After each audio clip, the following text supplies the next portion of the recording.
Olá pessoal, tudo bem com vocês? Eu me chamo Ítalo Costa, sou professor de Física e na aula de hoje nós iremos conversar sobre dilatação térmica dos sólidos. Um tema muito interessante, Fera, porque afinal de contas você encontra esse assunto no teu dia a dia, em diversas situações do nosso cotidiano. É sabido por todos que os sólidos, quando aquecidos, eles se dilatam. São todos os sólidos, professor? Ora, não. Principalmente, nós iremos falar aqui principalmente dos sólidos metálicos ou de concreto. Mas existem alguns sólidos, por exemplo, de borracha, de plástico, que quando aquecido, eles não se dilatam. Eles ficam sigilhando, ficam engilhados, ok? Não é o nosso foco. Nós iremos falar hoje sobre a dilatação térmica dos sólidos, exclusivamente metais ou até mesmo concretos. Não mais do que isso. E aí nós veremos, na aula de hoje, que existem três tipos de dilatação. A primeira dilatação que nós veremos é a dilatação linear. Como o próprio nome já diz, é como se fosse apenas uma linha. Então você vai ter aí um determinado material, que pode ser cobre, chumbo, prata, alumínio, enfim, um material cuja única dimensão que importa é o seu comprimento. Então considere uma barra que possui um certo comprimento, um comprimento inicial, que aqui eu vou representar pela letra L0, L bolinha, né? Comprimento inicial, e que ela possui uma temperatura inicial, T0. Essa barra de um determinado material vai ser aquecida, então eu vou colocar uma fonte de calor próxima a essa barra, e aí a temperatura inicial vai sair de um valor T0 para um valor final T qualquer. Ora, o que é que vai acontecer com essa barra? Ela vai se dilatar. Ela vai aumentar as suas dimensões, conforme vocês podem verificar aqui na sequência de imagens. Então, o comprimento, que era um L0, passou a ser um comprimento final, que eu chamarei tão somente de L. Então, L significa comprimento final da minha barra. O que aumentou, vocês podem perceber que foi essa parte mais clarinha que aqui está. Isso é o que corresponde ao aumento no comprimento da barra. Essa parte clarinha eu vou chamar de ΔL. Então, ΔL é o meu acréscimo do comprimento. É o quanto que aumentou do comprimento da barra. E, claro, a temperatura dela é uma temperatura final, que é igual à temperatura que ele tinha no início, mais aquilo que aumentou, que foi um ΔT. O ΔT foi a variação de temperatura, né? O que aumentou a mais. Veja, se eu passar esse T0 para o outro lado, vai ficar a temperatura final menos a inicial, que é justamente igual ao ΔT. Tá ok? Então, não se assuste com isso. Então, o fato é que a barra, ao ser aquecida, aumentou o seu comprimento e aumentou a temperatura. Bem, professor, mas como calcular esse aumento do comprimento que a barra experimentou? Para tal, existe uma relação matemática extremamente simples que diz o seguinte: olha, a dilatação linear, o aumento no comprimento ΔL, é igual ao comprimento que a barra tinha no início, o L0, vezes alfa, vezes ΔT. Ô professor, quem é esse alfa? Esse alfa, pessoal, ele é chamado de coeficiente de dilatação linear. Esse alfa é uma constante e que ele vai depender intimamente do material que está sendo aquecido.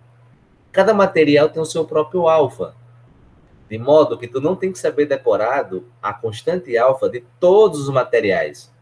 Geralmente é fornecido nas questões. Então você pode ter aí, por exemplo, o alumínio sendo aquecido e esse alfa ser o alfa pertencente ao alumínio. Você pode ter o cobre que está sendo aquecido, uma barra de cobre, e esse alfa ser referente ao cobre. Então, note que o alfa, que é uma constante, depende do material. E também, essa dilatação vai depender da variação de temperatura, o ΔT. É a temperatura final menos a temperatura inicial.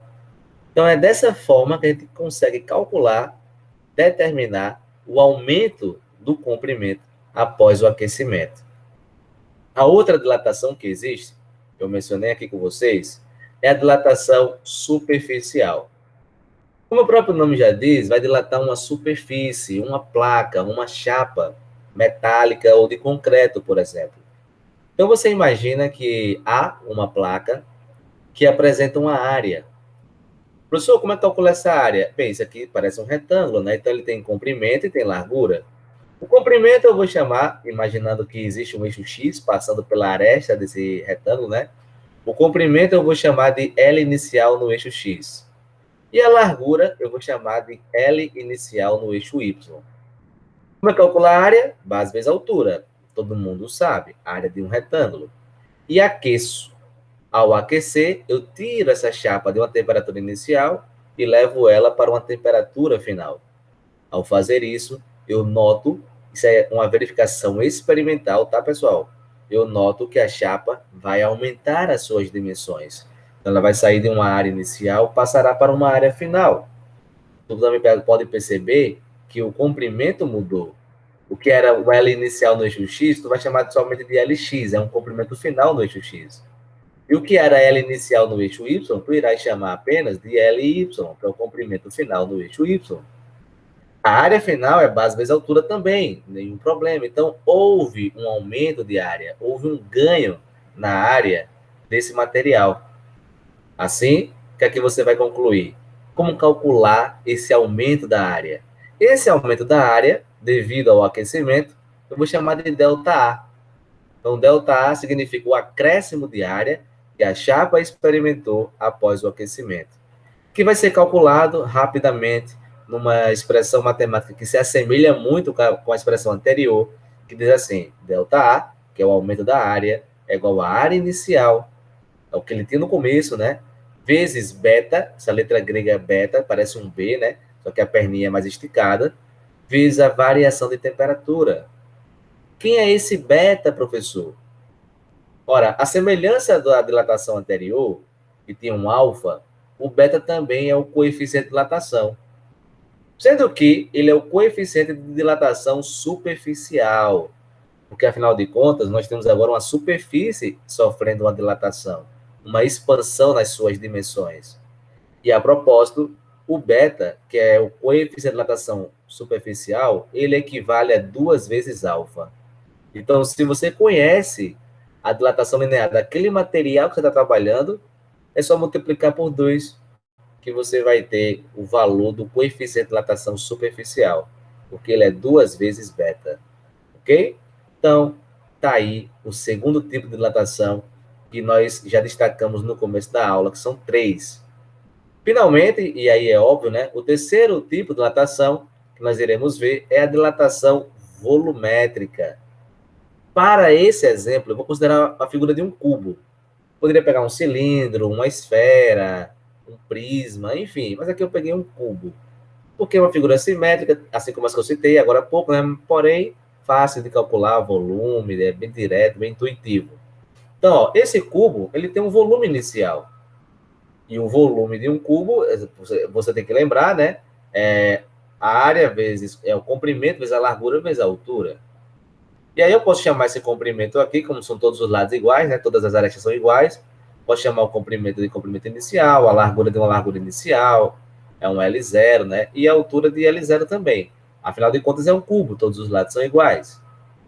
Quando eu pego esse cubo e aqueço ele, coloco ele na presença de uma fonte de calor, eu noto que o volume dele vai aumentar. Então vai haver uma expansão, a gente chama de uma expansão do volume, um ΔV, houve uma mudança no volume, ΔV. Então a área já passou a ser L, né, o comprimento é L, a largura é L e a altura é L. Ou seja, a expansão foi homogênea para todos os lados. Como é que eu calculo a dilatação volumétrica? Eu tenho um ganho de volume, então é um ΔV, que é igual ao volume inicial, vezes, olha só, uma outra letra grega, que é a letra grega gama, parece um Y, né? Só que de cabeça para baixo, lembra muito o Y, vezes ΔT. A estrutura da equação da dilatação, ela é bem parecida com a da linear e da superficial. O gama, ele é chamado de coeficiente de dilatação volumétrico. Ele está relacionado com alfa. De que forma, professor? O gama é 3 vezes alfa. Ele é 3 vezes o coeficiente de dilatação volumétrico. Ok? Então tá aí. Nós vimos 3 tipos de dilatação dos sólidos: a linear, a superficial e a volumétrica. Seja qualquer um desses casos, quando o sólido é aquecido, ele aumenta as suas dimensões. E é possível calcular esse aumento, de quanto foi esse aumento, utilizando, a depender da situação, a expressão da dilatação térmica dos sólidos. Se for o comprimento, é ΔL, se for uma área, é ΔA, e se for um volume, é ΔV. Não podemos esquecer que existe uma relação entre os coeficientes de dilatação. E essa relação é alfa sobre 1 é igual a beta sobre 2, que por sua vez é igual a gama sobre 3. Então, essa relação te permite estabelecer comparações entre os coeficientes de dilatação, entre alfa, beta e gama. Ok? Então, anota isso aí para você jamais esquecer. Principalmente na hora de resolver exercício. Possa ser que você necessite dessa relação para transformar os coeficientes de dilatação. Bem, pessoal, agora nós iremos falar sobre um caso particular, que é pouco explorado pelo Enem, mas qualquer outro vestibular que você vier a fazer, SSA2 principalmente, sistema seriado da UPE, né? Ele pode cobrar, sim, de você esse tópico, que é a dilatação de sólidos ainda, volumétrico, sendo que é um sólido, anisotrópico. O que significa isso, professor? Significa que ele não é feito de um material homogêneo, um material puro, ele é uma mistura de elementos.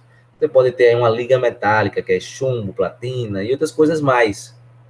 Quando o sólido é desse tipo e você o aquece, tu nota que a dilatação dele não é mais proporcional em todos os lados. A dilatação dele, ela ocorre mais no comprimento do que mais na largura, mais na altura. Então, ela não é homogênea como era quando os sólidos eram constituídos de apenas um único material, de apenas um único elemento. Os sólidos anisótropos é quando você tem vários elementos que compõem esse sólido. O que significa isso? Ele vai aumentar o seu volume? Vai aumentar. Vai haver uma expansão volumétrica? Vai haver. Como é que calcula? A ideia é a mesma da anterior. O aumento, ΔV, é igual a volume inicial, vezes o coeficiente de dilatação volumétrico, vezes a variação de temperatura. Só que aqui tem um detalhe, aqui tem uma sutileza que você não pode deixar passar desapercebido.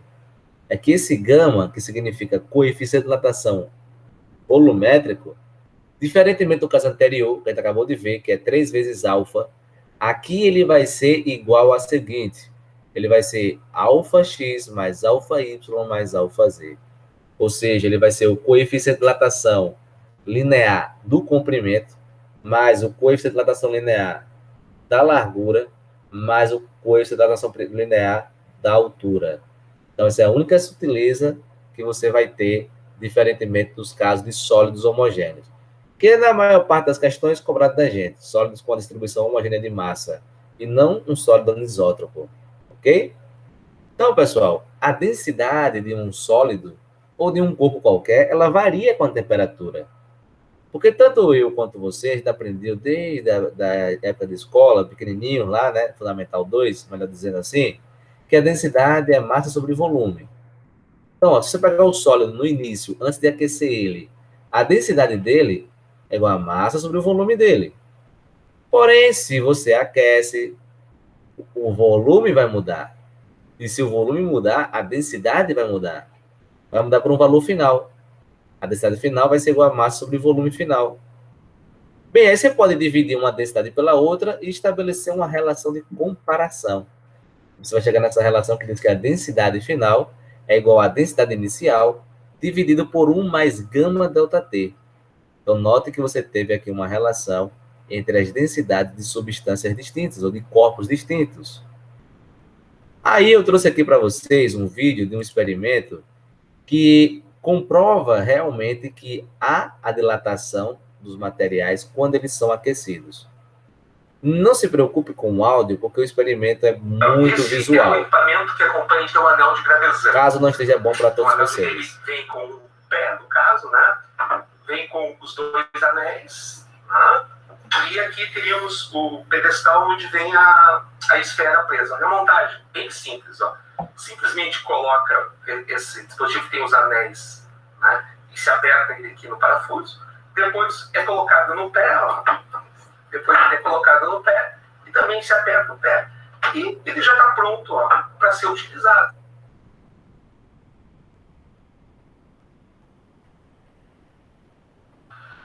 Nós vamos fazer aqui a demonstração, então, do anel de gravesante.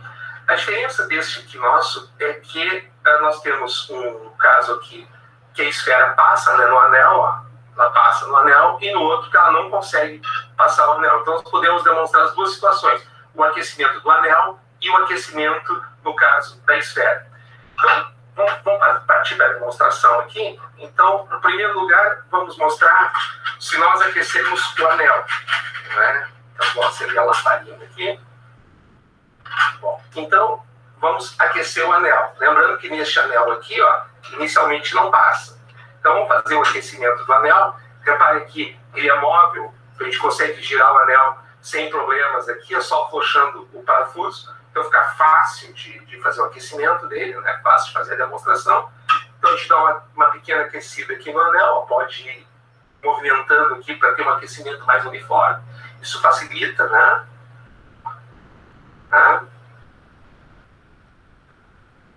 Então, aqui já podemos dar uma testada aqui para ver, ó, o anel. Então, já passa, quer dizer, não precisa muito tempo de aquecimento para que ele consiga ultrapassar, né? Ou, no caso, o anel aqui, certo? Agora vamos para a segunda demonstração. Tá? Na segunda demonstração, nós temos o caso em que, ó, a esfera passa o anel. Então, se a gente faz o aquecimento agora, no caso da esfera, ó, nós vamos ver que ela vai aquecendo. Essa esfera é feita de latão, ela tem um bom coeficiente de dilatação. Então, ela vai rapidamente se aquecer. Né? E a gente pode ir testando. Vamos ver aqui, ó, já não passa mais. Percebam? A gente pode, se quiser, esfriar a esfera, né? Mostrar o resfriamento aqui da esfera. Deixa eu apagar a lamparina aqui, ó. E mostrar que quando ele esfria, né, que a gente acaba esfriando, que ele já ultrapassa de novo lá. Então, é um experimento que fica rápido de ser feito, fácil de demonstrar. Então, pessoal, nesse experimento foi possível verificar que a dilatação volumétrica, ali no caso tem duas dilatações, né? A volumétrica, que era da esfera, e a superficial, que era uma chapa que tem um furo no meio, que forma um anel. Então, você verificou que a dilatação ocorre no nosso dia a dia. E para terminar, eu estou trazendo aqui para vocês alguma sequência de imagens que denotam que no nosso dia a dia há exemplos de dilatação. Por exemplo, aqui no metrô ou no trem, sei lá, as barras de ferro, há um espaçamento entre elas, os trilhos, né? Justamente para permitir que, ao aquecer, elas se dilatem, preenchendo essa região chamada de junta de dilatação. As massinhas do dente, né? Quando você faz algum reparo também, elas são sensíveis à variação de temperatura, por isso que algumas caem, quando você promove variações de temperatura brusca na boca. O termômetro, o analógico, ele utiliza o princípio da dilatação, né, do mercúrio ao longo dessa coluna graduada, os postes, as cerâmicas e vários outros exemplos. Então, note que a dilatação dos sólidos, seja ela linear, superficial ou volumétrica, é um tema que permeia o nosso cotidiano. E isso, os vestibulares ou o Enem adora. Ok, pessoal? Então, a nossa aula de hoje era para tratar exatamente sobre os tipos de dilatação dos sólidos que há na natureza: linear, superficial e volumétrico. Fica ligado, porque vem aí alguns exercícios para reforçar tudo que foi dito na aula de hoje. Então, eu espero que você tenha gostado. Muito obrigado pela sua atenção. Beijo para todos e até a próxima. Tchau, tchau. Bons estudos, hein?